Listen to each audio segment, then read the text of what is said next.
welcome to Movie Madness with Maccabee. And I have my buddy Spider-Man here to keep me company today as we talk about the latest Spider-Man to be released. This will just be a quick video. Spoilers as usual because I very rarely control what I'm saying, so I might as well just give you a spoiler warning beforehand, because we will be talking about many things, confirming a few things probably, and going through each of the main big well-known characters that we got to see in this film. Now, if you haven't seen my 10-second review on this, that usually just gives you a quick overall. It was a film that I think will make the Spider-Man fans proud. For me, it was a little bit slow to start with, but I think that's because we're past the original trilogy. Just gonna make it better. We're past the original trilogy and we're reintroducing a new, older, more mature Spider-Man into the MCU, as it were. So I think that's why it takes a little longer to build some of the stuff that maybe we needed to see, maybe we didn't, I don't know. As we saw his transformation through the stages and the effects that his general day-to-day are having on him, I feel like I say, I feel like it made it a bit slow, but overall, once we started to really get into the action, it pays off. It pays off. So, Spider-Man himself, let's just review this based on the character. Spider-Man himself, Tom Holland absolutely dominates. When he first took on the role, back when we got the little sneak in Civil War, I wasn't sure if he was going to be, I thought, because we'd already had more mature looking actors that were still capable of playing the team roles, with Maguire and Garfield. I thought he looked a bit young for the role, but he's proven himself time and time again, and this film was absolutely no exception. Stellar from start to finish. The comedic elements of Spider-Man were still well and truly there. The emotional elements, especially with the heartbreak that he's gone through and everything he's been suffering through since the end of No Way Home, he fully embodies them in this, but doesn't allow it to get in the way. He manages to mix the happy and sad with a perfect ratio, and I find no faults with his performance whatsoever. When he needed to be funny, he was funny. When he needed to be emotional, he was emotional. He gave me everything I was expecting of him and more. So yeah, Tom Holland, absolutely peak in this film and every performance we've had from him so far. Next one we'll jump to, quickly, MJ and Ned. I feel like after No Way Home, we probably didn't need them as much. I know they were the emotional core, and even in this one, they still proved to have the same chemistry on screen with each other and with Spider-Man that we've come to love from the original trilogy. So I'm glad that we had them, but I feel like if we're moving forward with him, sometimes Marvel has this problem where they'll cut off an emotional tie and then just re-stitch it again a little later down the road, and I feel like parts of it kind of had that. But overall, I'm still happy with their inclusion, and I'm still happy with the performance that they gave us. And like I said, the chemistry and the emotional capabilities that we had between Spider-Man and them. So I'm happy that they were included. Happy there. I think I've said it on a record this time. Next up, Punisher. Absolutely fantastic. As always, Jon Bernthal, easily the best embodiment of the character we've had in live action so far. All the others did well in their little capacities, individual capacities, should I say, because they've only had like one chance each. But Bernthal was born for this role. He committed to the role, he committed to his research to start with, and it shows that he knows what he's doing with his Frank Castle, with every iteration we get and every performance going forward. So, yeah, absolutely no faults. He gives us the badass, but he leans in to the usual Marvel comedy, and him and Spider-Man on the screen together. I've read a bunch of comics over my God knows how many years, not one way, 13 years of geekdom, nerddom, whatever you want to call it these days. And yeah, those two together, what with them being so separate in personalities, work incredibly well as a team up. And especially towards the end, we see the emotional vulnerability from Punisher once again that we haven't seen too much, but we have had a little taste of throughout his existence. And yeah, his comedic chops were perfectly placed and perfectly performed, if you know what I'm saying. Couple of smaller characters before we get on to one of the big ones, the confirmation one.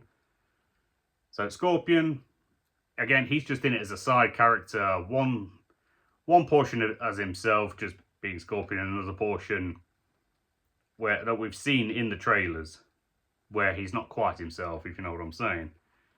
I have no complaints. I've been waiting, as a lot of people have, for Scorpion to get a longer, more detailed performance since his little inclusion at the end of Homecoming. And I wish we'd had a more focused section between Spider-Man and Scorpion, a little more of a build-up. But what we got is not too much bad of a taste. I'm hoping in a future film we will get another showdown between the two that really fleshes the characters out and their relationship and really builds, maybe possibly Scorpion could be a more in-depth villainous character for this franchise. Who knows? But what we got was acceptable. It was enjoyable. Tombstone, however, I don't even know why the hell they bothered including him. He literally, we got a leaked trailer a while ago where we saw him choking Spider-Man on the top of a building. That's it. That's all he's in it for. We get a quick bit where he's got Spider-Man by the throat, and then Spider-Man turns it around, webs him to a wall. That's it. That's the end of Tombstone in this entire film. There wasn't really any inclusion. I know it was at the start and it's supposed to be doing the whole, just showing that since the end of the last one, Spider-Man's become more independent.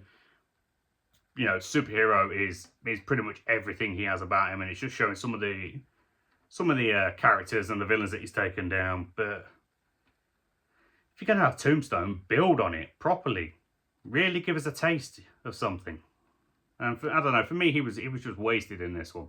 Same with the hand. Now, we did get a lot more out of the hand, but turn around and it turns out that Spider-Man at the start beats the hand, and then all of a sudden they managed to get flipped, and now they're working for the good guys.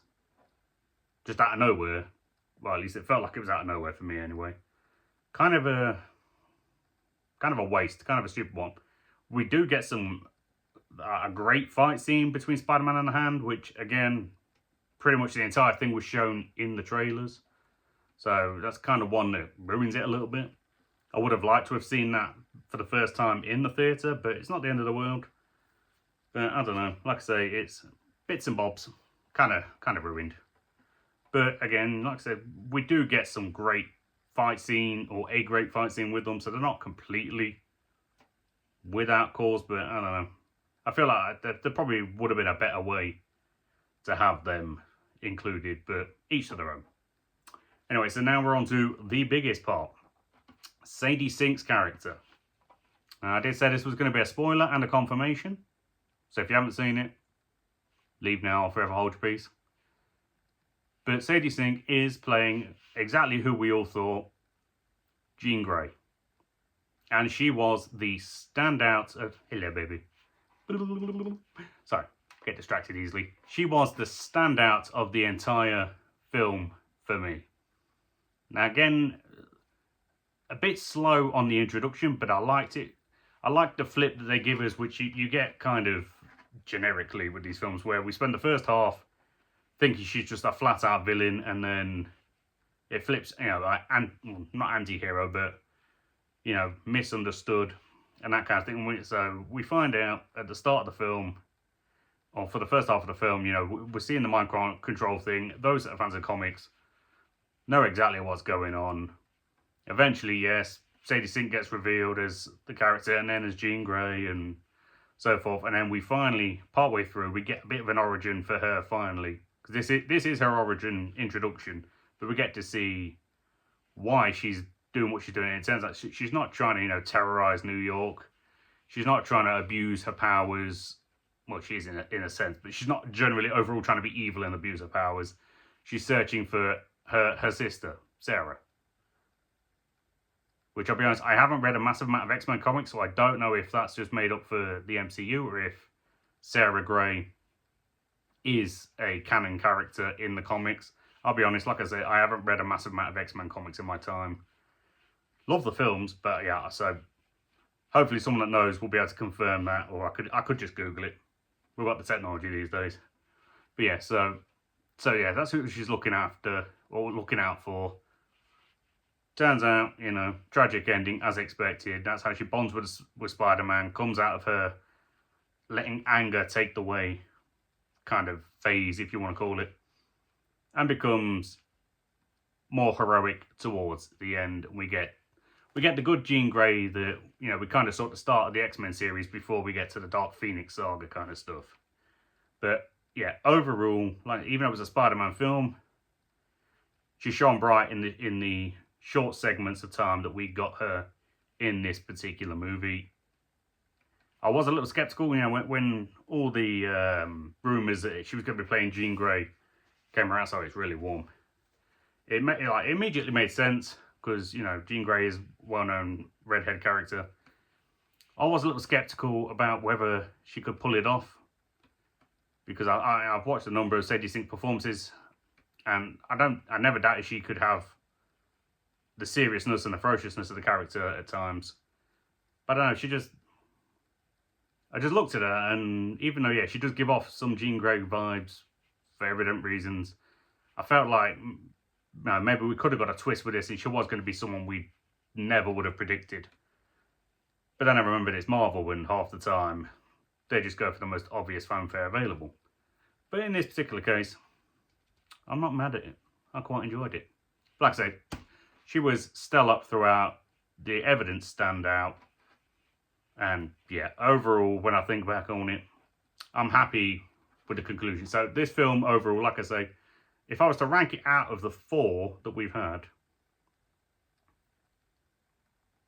while it's a great film, I wouldn't say, for me personally, it was better than No Way Home. But could easily take the second spot. Homecoming was just the introduction, and that was just fun. Far From Home with Mysterio was great. A lot of fantastic visuals. But this film overall, when I think about it, like I say, it doesn't beat No Way Home for me because it's going to be hard getting the triple Spider-Man. All the original OG villains come back. That's going to be a hard one to beat. This one doesn't quite do it, but it's right up there. It's close second for me. And that was everything I had on this particular film. So, if you've seen the movie, let me know down below. I know it's literally only just come out, so it's going to be a handful of people across the world right now. But, yeah, do you agree with me? Would you say it's better, worse? Was it absolute pile of shit for you? Who knows? Everyone has different viewing experiences. We shall see, hopefully, down below. But that was everything I had, so stay safe. Have a good day. And live that movie life. I'll see you in a bit.